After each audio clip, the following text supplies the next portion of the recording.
আসসালামু আলাইকুম, শুভ সকাল। প্রতিদিনের মতো কাজ শুরু করলাম রান্না করতে। কাঁঠালের সবজি রান্না করছিলাম, যেগুলো গরম করে নিচ্ছি। হালকা রান্না করছিলাম, সম্পূর্ণ ভিডিও করছিলাম। সব ভিডিও আমার ডিলিট হয়ে গেছে। যত রকমের ছবি ভিডিও যা আছিল মোবাইলের সম্পূর্ণ জিনিস ডিলিট হয়ে গেছে। মোবাইলে কি সমস্যা জানি হয়েছে, ভিডিওটাই শেয়ার করতে পারলাম না। ভিডিও বানিয়ে রাখছিলাম, কিছুই নাই। সকালে তরকারিগুলো গরম করতেছি, সকালকার রুটি দিয়ে খাবো নাস্তা। এটা ভেজে নিব। তাওয়া দিয়ে দিলাম, তাওয়াটা গরম হয়ে গেছে, দিয়ে দিলাম রুটিটা উল্টিয়ে পাল্টিয়ে ভেজে নিব। কাঁঠালের সবজিটা রান্না করছি 13 পদের সবজি দিয়ে, 7-8 পদের ডাল দিয়ে। এটা খেতে কিন্তু অনেক মজা। আমার আম্মার হাতের রান্না। আমার আম্মা এরকম করে রান্না করতো, আরো অনেক সবজি দিত, আরো ডাল, অনেক রকমের ডাল দিত। এই সবজিটা রান্না করতো আমরা সবাই খেতে অনেক মজা পেতাম। কিন্তু আমার আম্মা তো আর নেই বেঁচে, এজন্য আমার আপু আমার জন্য বাড়ির থেকে নিয়ে আসছিল। সেটা আমার আপু রান্না করে আমাকে খাওয়াইছে। সবাই আমার আম্মার জন্য একটু দোয়া করবেন, আল্লাহ যেন আমার আম্মাকে বেহেশত নসিব করে, কবর আযাব মাফ করে। সকালকার নাস্তাটা রেডি হয়ে গেছে, রুটিটা ভাজাও হয়ে গেছে। এই যে সকালকার নাস্তা। মাছ ভাজবো, কড়াইতে দিয়ে দিলাম তেল, তেলটা গরম হয়ে গেছে, দিয়ে দিলাম মাছটা উল্টিয়ে পাল্টিয়ে ভেজে নিব। মাছটা পেঁয়াজ দিয়ে ভাজবো শুকনো করে। এভাবে মাছ ভেজে আপনারা খেয়ে দেখবেন। যারা ব্যাচেলর ভাই বোন থাকেন, পড়ালেখা করেন, স্টুডেন্ট, যারা বাহিরে থাকেন ভাইয়েরা, তারা এভাবে পেঁয়াজ দিয়ে মাছটা ভেজে খেয়ে দেখবেন। একটু পাতলা ডাল রান্না করবেন, খেতে কিন্তু অনেক মজা। অনেক তরকারি আছে, মনটাও খারাপ ছিল, ওই জন্য কিছুই খাওয়া হয় নাই। গরু গোস্ত রাঁধছিলাম, হেনে কুদুর তরকারি আছে, আলু দিয়ে, রুই মাছ দিয়ে, করলা দিয়ে রাঁধছি। এই তরকারি আছে, বেছে দিয়ে আর ছোট আলু দিয়ে, শাক দিয়ে রান্না করছি। বাড়ির থেকে আনছিল আমার আপু, সেই তরকারি আছে। কাঁঠালের তরকারি আছে। মাছ ভাজবো আর বেগুন ভাজবো। ভাত রান্না করবো আজকে।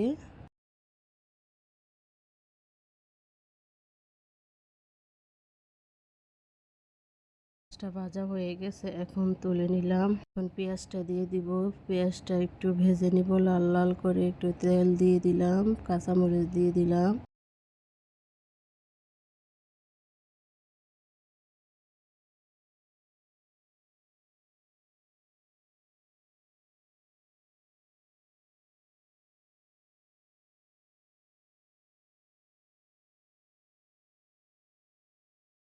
ভাজা হয়ে গেছে, এখন একটু রসুন বাটা, জিরা বাটা, লবণ, হলুদের গুঁড়া, মরিচের গুঁড়া, একটু পানি দিয়ে মশলাটা ভালোভাবে কষিয়ে নিব।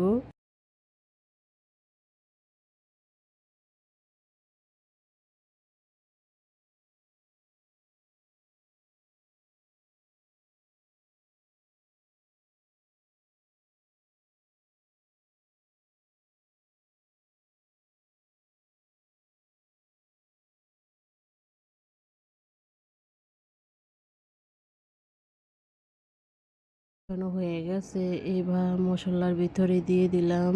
মাছটা উল্টে পাল্টে এভাবে শুকনো করে একটু ভেজে নিব।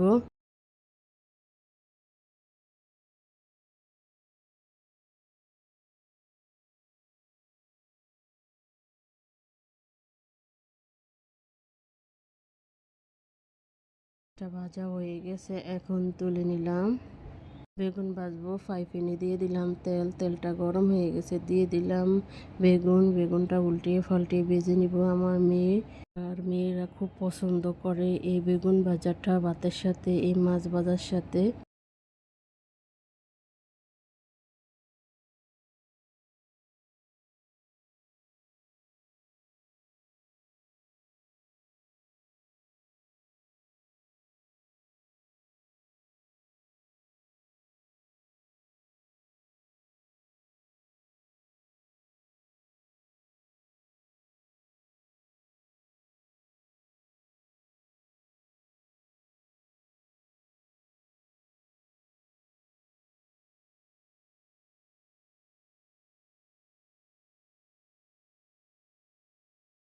বেগুনটা ভাজা হয়ে গেছে, এখন তুলে নিলাম।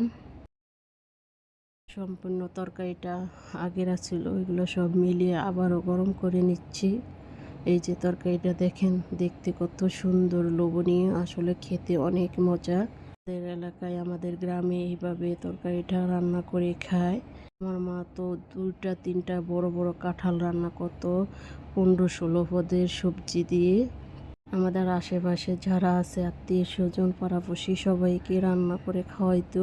তরকারিটা আমার আম্মু অনেক মজা করে রান্না করতো। আমার আম্মুর হাতের এই কাঁঠালের তরকারিটা সবাই অনেক পছন্দ করতো। মায়ের হাতের কচুর শাক রান্নাটা সেই মজা, সবাই খুব পছন্দ করতো। আগের তরকারিটা গরম করে নিচ্ছি।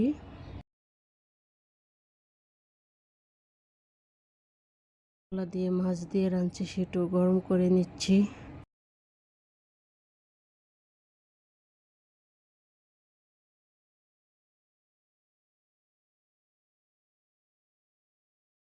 তরকারি গরম করা হয়ে গেছে, এই যে দুপুরের রান্নাটা এই যে রেডি হয়ে গেছে। নারকেলের পিঠা বানাবো, কুলি পিঠার জন্য এই যে ফুডটা রেডি করে নিচ্ছি। ফুড দিছি, দিয়ে তারপরে যে এটা ফুডটা বানিয়ে নিচ্ছি। ভিডিও যদি ভালো লাগে আপনারা লাইক কমেন্ট করবেন, সাবস্ক্রাইব করে দিবেন। একজন নতুন ইউজার, আপনাদের কাছে আমার এটুকুই চাওয়া ভালোবাসা। ছোট বোন হিসাবে আমাকে ভালোবেসে যাবেন, আমি এটাই চাই আপনাদের কাছে। ভিডিওটা কাইকমার সময় করতে পারিনি, আমার আপু করে নিয়েছে, একটু সমস্যায় মিটতেছিলাম। সমস্যা হয়েছে যে বললাম না, এটা ঠিক করার জন্য, এ কারণে দেরি হয়ে গেছে। এটাই যে বানিয়ে নিচ্ছি। পিঠাটা বানানো হয়ে গেছে, এই যে আমি পিঠাটা বানিয়ে নিব। কেটে কাটা হয়ে গেছে, এখন পুর দিয়ে দিব। এই যে পিঠাটা বানিয়ে নিব।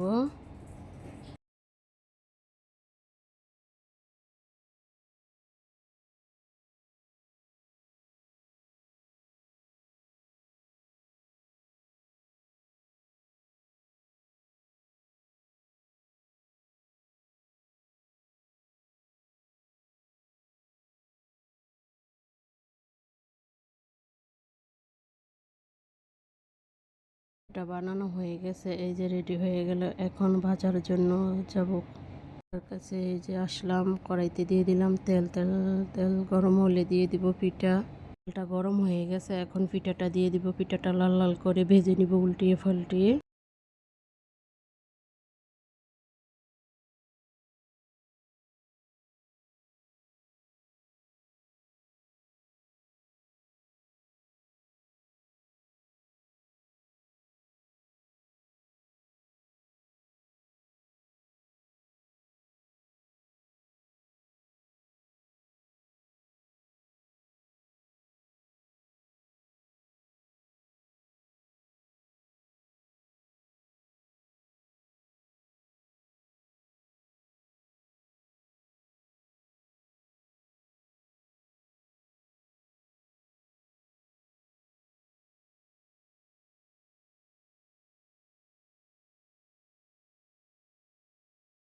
এটা ভাজা হয়ে গেছে, এই যে তুলে নিব এখন।